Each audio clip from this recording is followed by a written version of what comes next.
বিসমিল্লাহির রহমানির রহিম। সম্মানিত দেশবাসী, আসসালামু আলাইকুম। আল্লাহ পাকের রহমতে রোজা দ্রুত গতিতে চলে যাচ্ছে। রহমত, মাগফিরাত এবং নাজাতের মাস হিসাব করতে করতে তাড়াতাড়ি চলে যায়। এক অর্থে রহমত, মাগফিরাত, নাজাতের মাস সারা বছর যেন থাকে না যায়, এটাই আমাদের কাছে ভালো লাগে। এই পবিত্র রমজানে বেশি কথা বলা মোটেও ভালো নয়, আবার ভালো কথা চাপিয়ে রাখা ঠিক না। ভালো কথা বলতে হয়।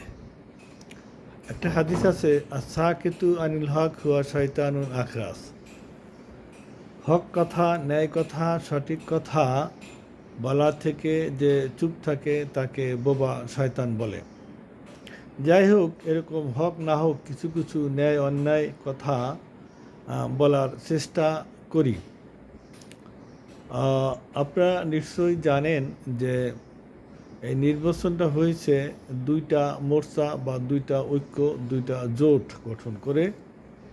বিএনপির নেতৃত্বে 10 দল বা 11 দল, যাই হোক, জামাতের নেতৃত্বে 11 দল।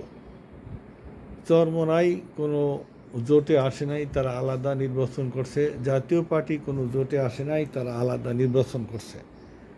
এই চরমানাই এবং জাতীয় পার্টি তারা এককভাবে আলাদা নির্বাচন করছে বলে যে তাদের ভরাডুবি হয়েছে, জামানত ফেরত পায় নাই, তা না। আমি সেইটা ডাইরেক্ট বলি না, সেটা যে কারণে হোক জনগণ তাদেরকে ভোট দেয়নি। এবারে বলি যে জামাতের সাথে যারা জোট করেছেন, তাদের একটা দলের, ইসলামিক দলের প্রধান, তিনি নির্বাচিত হতে পারেননি। পারিবারিকভাবে তিনি অত্যন্ত ভালো এবং ধার্মিক আলেম পরিবারের সন্তান, এবং তিনি নিজেও হঠাৎ করে অল্প দিনে বেশ একটা ভাইরাল হয়ে গেছেন। তার কথাবার্তা বেশ একটা দেশপ্রেম এবং কথাবার্তা যুক্তি এবং বিদ্রোহী কথাবার্তা বলে ভাইরাল হয়েছেন। জীবনে ঘাত প্রতিঘাত অনেক সহ্য করেছেন, জেল হাজত কারাবরণ করতে হয়েছে। ফ্যাসিস্ট সরকারের আমলে তার উপর অনেক অত্যাচার, জুলুম, নির্যাতন করা হয়েছে, এবং তিনিও খুব স্পষ্ট ভাষায় অনেক প্রতিবাদী কথা বলেছেন, যেটা তাদের গ্রহণযোগ্যতা পায়নি। তিনি মূলত যে দলের সাথে সম্পৃক্ত ছিলেন, সে দলটা কোনো রাজনৈতিক দল ছিল না, সেটা ছিল দেশের ভিতরে অনইসলামিক কোনো কার্যক্রম হলে সেইটার প্রতিবাদ করার একটা সংগঠন। পরবর্তীতে যেটা আমার ধারণা হলো যে একটা ভিন্ন একটা দলই হইল, সেটাকে অন্য নাম দিয়ে এটা ভিন্ন দল হলো। এই দলটা জামাতের সাথে জোট করলো। জোট করায় তারা রিক্সা মার্কায় নির্বাচন করলো। ওই জোট থেকে যে কয়জনকে এই নমিনেশন দেওয়া হয়েছে তাদের দলের, তারা রিক্সা মার্কায় নির্বাচন করলো। রিক্সা মার্কা আর কে কোথায় হয়েছে জানি না। মাদারীপুর 1 শিবচরে বাহাদুরপুরের পীর সাহেবের পরিবারের একজন রিক্সা মার্কায় হয়েছে আমার যেটা জানা। তিনি দেখি ম্যাক্সিমাম সময় পাগড়ি মাথায় দিয়ে থাকেন, সেই কি বলা হয়, সেই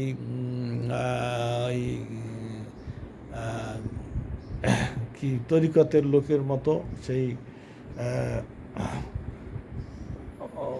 তরিকতের লোকের মতো আর কি, সেই স্বাভাবিক মুসলমান না, অত্যন্ত সুফিবাদী মুসলমান।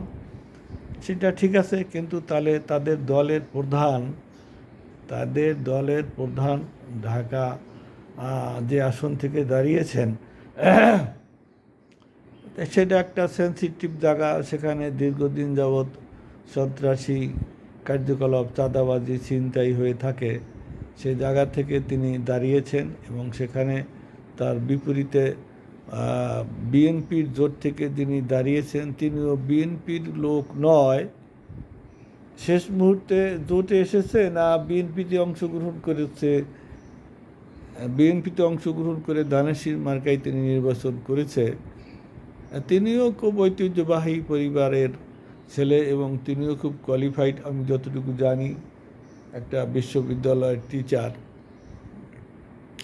শেষ পর্যন্ত সেই আমি নামটাই বলি, মামুনুল হক সাহেব, তিনি হতে পারেননি, ববি হাজ্জাজ হয়ে গেছেন। তিনি হতে পারেননি, ববি হাজ্জাজ হয়ে গেছেন। আমাদের দেশে তো একটা নিয়ম আছে, যিনি হয় তিনি কিছুই বলেন না, আর যে আমার জনপ্রিয়তা, আমাকে মানুষ ভোট দিয়েছে, আর যিনি হন না তিনি সূক্ষ্ম এবং স্থূল কারচুপি বলতেই থাকেন। তা মামুনুল হকের ব্যাপারে এখানে ববি কী বলা হয়, সূক্ষ্ম স্থূল কারচুপির কথা শুনি নাই। আমি শুনেছি যে এখানে ভোট পুনরায় গণনা করা হোক। তো যাই হোক, শেষ পর্যন্ত ডিক্লেয়ার হয়ে গেছে, ববি হাজ্জাজকে প্রতিমন্ত্রীও করা হয়ে গেছে। মামুনুল হক একটা দলের প্রধান এবং তিনি আসলেই কোয়ালিফাইড লোক। যেখানে আমির হামজার মতো লোক এমপি হয়ে সংসদে যাবে, সেখানে আমি মনে করি মামুনুল হকের যোগ্যতার পশমের যোগ্যতাও রাখে না। এটা কী জন্য আমির হামজাকে মূলত জামাত ইসলাম আশ্রয় প্রশ্রয় দিয়ে তাকে উপরে তুলছে। সে আমির হামজা, এরকম তারেক মনোয়ার, এরা জামাত ইসলামের একটা মুখপাত্র, জামাত ইসলামের প্রচার সম্পাদক। যাই হোক, জানি না আল্লাহ পাক যাকে যেভাবে কবুল করেছে, আমি কাউকে খাটো করতে চাই না।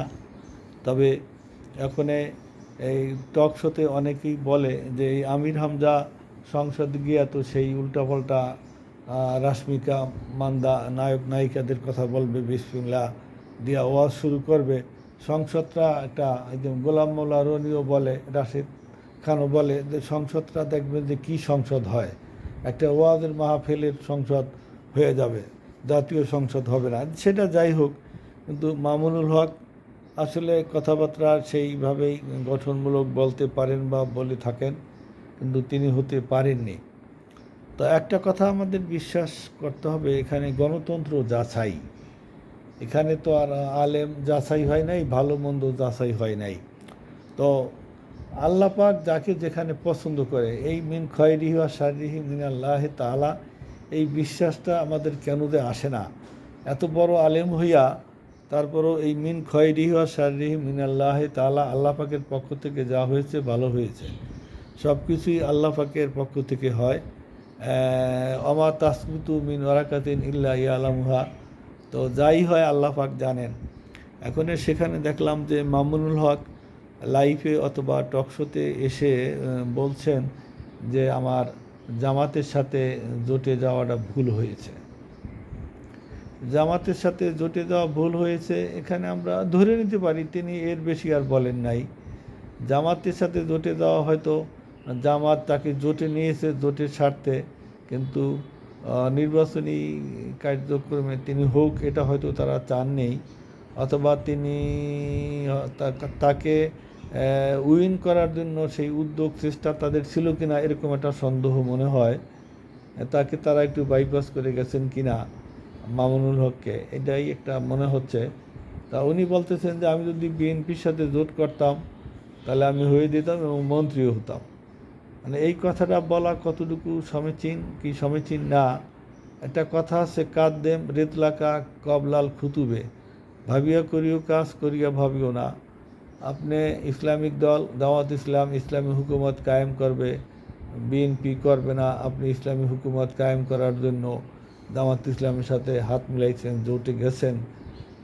এবার অনেকেরই ধারণা ছিল জামাত ইসলাম ক্ষমতায় যাবে, অনেকেরই 90-80% লোকের ধারণা ছিল। এখন কথা হলো আল্লাহ পাক কবুল না করলে তো আর হবে না। এখন এই মামুনুল হকের এই মন্তব্যটা আপনি কীভাবে দেখবেন? সে এত বড় একজন আলেম হয়ে যে তকদীর যেটা বিশ্বাস, সেই বিশ্বাসটার ভিতরে একটা রদবদল, গলত এসে গেল। সে বলতেছে যে আমি যদি বিএনপির সাথে জোট করতাম তাহলে আমি এমপি হতাম, মন্ত্রী হয়ে যেতাম। এই কথাটা আপনারা কতটুকু কি মূল্যায়ন করবেন একজন আলেম হিসাবে?